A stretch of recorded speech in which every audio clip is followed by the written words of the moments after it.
February 28 National Science Day. எதுக்காக February 28 நம்ம national science டேவா கொண்டாடுறோம் அப்படின்னு பார்த்தீங்கன்னா அதுக்கு காரணம் ஒரு முக்கியமான நபர்.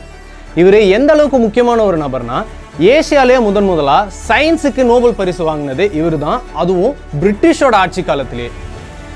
திருச்சிராப்பள்ளி அப்படிங்கிற ஒரு சின்ன ஊரில் பிறந்து இங்கேயே படித்து இங்கேயே ரிசர்ச் பண்ணி ஏசியாலேயே முதலா சயின்ஸுக்கு நோபல் பரிசு இவருக்கு கொடுத்துருக்காங்கன்னா இதிலிருந்தே இவரோட முக்கியத்துவம் என்ன அப்படிங்கிறத நம்ம தெரிஞ்சுக்கணும். அவர் வேற யாரும் இல்லை, நம்ம எல்லாருக்குமே தெரிஞ்ச sir C V Raman. Sir C V Raman அவர்களுக்கு எதுக்காக நோபல் பரிசு கொடுக்கப்பட்டது, அவரோட கண்டுபிடிப்போட முக்கியத்துவம் என்ன, அண்ட் ஏன் February 28 நம்ம நேஷனல் சயின்ஸ் டேவாக கொண்டாடுறோம், இதை பற்றி தான் இன்னைக்கு வீடியோவில் நம்ம பார்க்க போகிறோம்.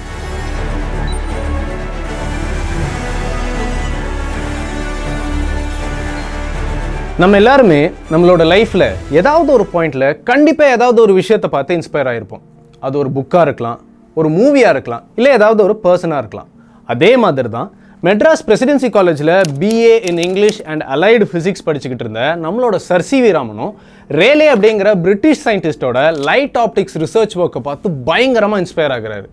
என்னதான் இவர் ரேலேயோட ஒர்க்கை பார்த்து பயங்கரமாக இன்ஸ்பயர் ஆகியிருந்தாலுமே இவர் லைட் ஆப்டிக்ஸில் அதிக ஆர்வம் காட்டல. ஏன்னா அந்த காலகட்டத்தில் அவரோட முழு கவனத்தையும் சவுண்ட் அண்ட் அக்கௌஸ்டிக்ஸில் அவர் செலுத்தியிருந்தார். அந்த டைமில் தான் எல்லார் மனசுலையும் தோன்ற ஒரு சிம்பிளான கொஸ்டின் அவர் மனசுலையும் தோணுச்சு. ஆனால் அப்போ அவருக்கே தெரியாது அந்த சிம்பிளான கேள்வி அவரோட வாழ்க்கையவே மாற்ற போகுது அப்படின்னு. அந்த கேள்வி தான் கடல் தண்ணி ஏன் ப்ளூ கலரில் இருக்குது அப்படிங்கிறது. இதெல்லாம் ஒரு கேள்வியா அப்படின்னு உங்களில் நிறைய பேருக்கு தோணியிருக்கும். கடல் ஏன் ப்ளூ கலரில் இருக்குன்னா ஸ்கையோட கலரை ரிஃப்ளெக்ட் பண்ணுறதுனால அப்படின்னு நீங்கள் நினச்சிட்டு இருந்தீங்கன்னா அது தப்பு கிடையாது. ஏன்னா சர் சி வி ராமன் யாரை இன்ஸ்பிரேஷனாக நினச்சிட்டு இருந்தாரோ அந்த ரேலேவே அவரோட ஒரு பேப்பரில் கடல் ஏன் ப்ளூவாக இருக்குன்னா அது ஸ்கையோட கலரை ரிஃப்ளெக்ட் பண்ணுறதுனால அப்படின்னு சொல்லியிருந்தாரு. பட் ரேலேவோட இந்த எக்ஸ்பிளனேஷன் சர் சி வி ராமனுக்கு அவ்வளோ சாட்டிஸ்ஃபையிங்காக இல்லை. சப்போஸ் கடல் ஸ்கையோட கலரை ரிஃப்ளெக்ட் பண்ணுறதுனால ப்ளூ கலரில் இருக்குன்னா கடலும் ஸ்கை ப்ளூ கலரில் தான் இருக்கணும். ஆனால் அது ஏன் டீப் ப்ளூ கலரில் இருக்குன்னு அவருக்கு ஒரு டவுட் வந்தது. இதுக்கப்புறமா தான் அவரோட முழு கவனத்தையும் அவர் லைட் ஆப்டிக்ஸ் பக்கம் திருப்புறாரு. 1921 இதை பற்றி அவர் நிறைய ரிசர்ச் பண்ணி நிறைய பேப்பர்ஸை பப்ளிஷ் பண்ணுறாரு. அதில் ஒரு பேப்பர் தான் on the molecular scattering of light in water and the colour of the sea அப்படிங்கிற பேப்பர். இதில் ஓஷனோட டீப் ப்ளூ கலருக்கு ரிஃப்ளெக்ஷன் மட்டும் இல்லை, லைட் ஸ்கேட்டர் ஆகிறது ஒரு காரணம்னு அவர் சொல்லியிருப்பார். ஸ்கேட்டரிங்னா என்னென்னா ஒரு வாட்டர் ட்ராப்லெட் தரையில் படும்போது அது ரேண்டமாக வேறு டைரெக்ஷனில் செதறும். அதே மாதிரி லைட்டு ஒரு மாலிக்யூல் மேலே படும்போது அதுவும் ரேண்டமாக வேறு டைரெக்ஷனில் செதறும். இங்கே என்ன ஆகுதுன்னா ஒரு ஃபோட்டான் மாலிக்யூல் மேலே படும்போது அந்த மாலிக்யூல் ஃபோட்டானை அப்சார்ப் பண்ணி ரேண்டம் டைரெக்ஷனில் எமிட் பண்ணும். இதை தான் ஃபிசிக்ஸில் ஸ்கேட்டரிங் ஆஃப் லைட்னு சொல்லுவாங்க. இந்த ஸ்கேட்டரிங் ரெண்டு விதமாக நடக்கும். ஒன்று எலாஸ்டிக் ஸ்கேட்டரிங், இன்னொன்று இன்எலாஸ்டிக் ஸ்கேட்டரிங். இப்போ ஃபோட்டான் எந்த எனர்ஜியில் மாலிக்யூலோட மோதுதோ அதே எனர்ஜியில் ஸ்கேட்டர் ஆச்சுன்னா அதை தான் எலாஸ்டிக் ஸ்கேட்டரிங் அப்படின்னு சொல்லுவாங்க. கொலிஷனுக்கு முன்னாடி இருக்கிற ஃபோட்டானோட எனர்ஜி கொலிஷனுக்கு அப்புறம் அதிகமாகவோ இல்லை கம்மியாகவோ இருந்துச்சுன்னா அதை தான் இன்எலாஸ்டிக் ஸ்கேட்டரிங் அப்படின்னு சொல்லுவாங்க. சிம்பிளாக சொல்லணும்னா இப்போது இந்த பாலை ஃபோட்டான்னும் இந்த ட்ரம்மை வாட்டர் மாலிக்யூல்னு நினச்சிக்கோங்க. இப்போது இந்த பாலை எடுத்து ஒரு ட்ரம்ஸ் மேலே பவுன்ஸ் பண்ணோன்னா நம்ம எந்த ஹைட்டில் இருந்து ரிலீஸ் பண்ணுறோமோ அதே ஹைட்டுக்கு பால் வராது. இது ஏன்னா இந்த பால் இந்த ட்ரம் கூட கொலைட் ஆகும்போது இந்த பால்ல இருந்து கொஞ்சம் எனர்ஜி இந்த ட்ரம்முக்கு ட்ரான்ஸ்ஃபர் ஆகிரும். இந்த லாஸ் ஆஃப் எனர்ஜினால தான் பால் கம்மியாக பவுன்ஸ் ஆகுது. சப்போஸ் இதே பவுன்சிங் பாலை ஆல்ரெடி வைப்ரேட் ஆகிட்டு இருக்கிற ட்ரம் மேலே பவுன்ஸ் பண்ணோம் அப்படின்னா நம்ம என்ன ஹைட்டில் இருந்து பாலை ரிலீஸ் பண்ணுறோமோ அதை விட ஹைட்டுக்கு பால் போகும். இது ஏன்னா நம்ம வைப்ரேட்டிங் ட்ரம்ல இருக்கிற எனர்ஜி இந்த பாலுக்கு ட்ரான்ஸ்ஃபர் ஆகும். ஸோ பாலில் எனர்ஜி கெயின் ஆகும், அதனால பால் எக்ஸ்ட்ரா ஹைட்டுக்கு பவுன்ஸ் ஆகும். இப்போ நம்ம பார்த்த இந்த ரெண்டு ட்ரம் எக்ஸாம்பிள் தான் இன்எலாஸ்டிக் ஸ்கேட்டரிங்கோட ரெண்டு டைப்ஸ். அதாவது ஒரு ஃபோட்டான் ஒரு மாலிக்யூல் கூட கொலைட் ஆகும்போது இன்எலாஸ்டிக் ஸ்கேட்டரிங்கில் சம்டைம்ஸ் ஃபோட்டானோட எனர்ஜி இன்க்ரீஸ் ஆகும், சம்டைம்ஸ் ஃபோட்டானோட எனர்ஜி டிக்ரீஸ் ஆகும். ஆனால் ஒரு முக்கியமான விஷயம் என்னென்னா இன்எலாஸ்டிக் ஸ்கேட்டரிங்கில் கொலிஷனுக்கு முன்னாடி இருக்கிற லைட்டோட கலரும் கொலிஷனுக்கு அப்புறம் இருக்கிற லைட்டோட கலரும் டிஃபர் ஆகும். இது ஏன் அப்படிங்கிறத சர் சி வி ராமன் ஒரு சிம்பிளான எக்ஸ்பெரிமெண்ட் வச்சு எக்ஸ்பிளைன் பண்ணியிருப்பாரு. அது என்னன்னா ஒரு வயலட் ஃபில்டரை யூஸ் பண்ணி சன்லைட்ல இருந்து வயலட் கலர் லைட்டை மட்டும் பிரித்து எடுத்து அதை கிளிசரின்கிற ஒரு லிக்விடில் பாஸ் பண்ணார்.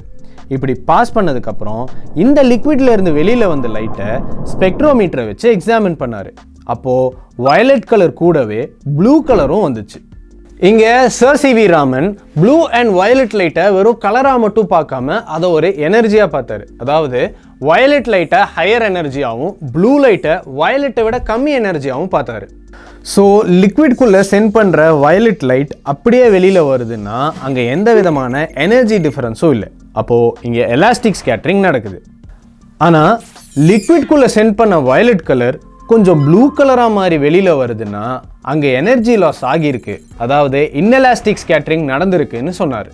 ஸோ கலர் ஏன் மாறுது அப்படின்னு கேட்டிங்கன்னா இன்எலாஸ்டிக் கொலிஷனில் எனர்ஜி சேஞ்ச் ஆகும்னு நம்ம சொல்லியிருந்தோம். எனர்ஜி சேஞ்ச் ஆச்சுன்னா வேவ் லென்த்தும் சேஞ்ச் ஆகும். அதாவது எனர்ஜி இன்க்ரீஸ் ஆச்சுன்னா வேவ் லென்த் டிக்ரீஸ் ஆகும், எனர்ஜி டிக்ரீஸ் ஆச்சுன்னா வேவ் லென்த் இன்க்ரீஸ் ஆகும், வேவ் லென்த் சேஞ்ச் ஆச்சுன்னா கலரும் சேஞ்ச் ஆகும். அதனால தான் ராமன் லிக்விட்குள்ளே சென்ட் பண்ண வயலட் லைட்டும் ப்ளூ லைட்டாக சேஞ்ச் ஆச்சு. இதே மாதிரி தான் சீலையும் நடக்குது. அது எப்படின்னா அட்மாஸ்பியரை தாண்டி வர ஸ்கையோட ப்ளூ கலர் லைட் ஓஷனில் பட்டு ஸ்கேட்டர் ஆகுது. இது நடக்கிறப்போ கொலிஷனுக்கு முன்னாடியும் கொலிஷனுக்கு அப்புறமும் எனர்ஜி டிஃப்ரென்ஸ் இருக்கும். ஹென்ஸ் வேவ் லென்த்லேயும் டிஃப்ரென்ஸ் வரும். இதனால தான் ஸ்கை ப்ளூ கலரில் இல்லாமல் டார்க் ப்ளூ கலரில் இருக்குன்னு சொன்னார். இதை தான் ராமன் எஃபெக்ட் அப்படின்னு சொல்லுவாங்க. இவரோட இந்த ஒர்க்குக்காக தான் 1930 இவருக்கு நோபல் பரிசு கொடுத்துருக்காங்க. இதை இவர் February 28 அன்னைக்கு கண்டுபிடிச்சதுனால தான் அவரோட அச்சீவ்மெண்ட்டை எம்ப்ரேஸ் பண்ணுறதுக்காக February 28 நம்ம நேஷ்னல் சயின்ஸ் டேவாக இந்தியாவில் கொண்டாடுறோம். நான் இப்போ சொல்லும்போது ரொம்பவே சிம்பிளாக சொல்லிட்டேன். ஆனால் சர் சிவி ராமன் அவரோட 66 வருஷ ரிசர்ச் கெரியரில் 450க்கும் அதிகமான ஒரிஜினல் ரிசர்ச் பேப்பர்ஸை பப்ளிஷ் பண்ணியிருக்காரு. ஆனால் இதுக்காக அவர் பட்ட கஷ்டம் அப்படிங்கிறது ரொம்பவே அதிகம். ஏன்னா அந்த காலகட்டத்தில் இந்தியாவில் சயின்ஸ் ரிலேட்டடாக படிக்கணும் அப்படிங்கிறதே ரொம்பவே கஷ்டமான ஒரு விஷயம். அதுலேயும் 450க்கும் மேற்பட்ட ஒரிஜினல் ரிசர்ச் பேப்பரை பப்ளிஷ் பண்ணுறது அப்படிங்கிறது யாராலையுமே நினச்சி கூட பார்க்க முடியாத ஒரு விஷயம். இதெல்லாம் தாண்டி தான் சர் சிவி ராமன்னால ஏசியாலேயே அறிவியலுக்கான நோபல் பரிசை முதல் நபராக பெற முடிஞ்சது. இந்த காலகட்டத்தில் நம்ம குழந்தைங்க சயின்ஸ் ரிலேட்டடாக நிறைய விஷயங்களை படிக்கிறாங்க. ஆனால் நம்ம குழந்தைங்களுக்கு இப்போ இருக்கிற முக்கியமான தேவை என்னன்னு பார்த்தீங்கன்னா அறிவியலை ரொம்பவே எளிமையாக புரிய வைக்கிறதும் அதை பற்றின ஒரு கரெக்டான கைடன்ஸும் தான். ஏன்னா எளிமையாக சொல்லிக் கொடுக்கறது மூலமாக நம்ம குழந்தைங்களுக்கு ராக்கெட் சயின்ஸை கூட ரொம்பவே ஈஸியாக புரிய வைக்க முடியும். ஸோ அதுக்காகத்தான் வரப்போகிற சண்டே நம்மளோட சிட்டியில் free rocket science work shop நம்ம கண்டக்ட் பண்ணுறோம். இந்த ஒர்க் ஷாப்பில் உங்களோட குழந்தைங்க நிறைய ராக்கெட் மாடியூல்ஸை செஞ்சு பார்த்து நிறைய ராக்கெட் கான்செப்ட்ஸை ரொம்பவே சிம்பிளாகவும் ஃபன்னாகவும் கற்றுக்க போகிறாங்க. ஸோ உங்களோட குழந்தைங்க ஃபஸ்ட் ஸ்டாண்டர்ட்லேருந்து 8th ஸ்டாண்டர்ட்குள்ளே படிக்கிறாங்க அப்படின்னா உடனே கீழே டிஸ்கிரிப்ஷனில் இருக்கிற லிங்கை கிளிக் பண்ணி இந்த ஃப்ரீ ராக்கெட் சயின்ஸ் ஒர்க் ஷாப்புக்கு ரெஜிஸ்டர் பண்ணுங்கள். அண்ட் இன்னொரு முக்கியமான விஷயம், இந்த work shop completely free. So எல்லாருக்கும் ஹாப்பி நேஷனல் சயின்ஸ் டே.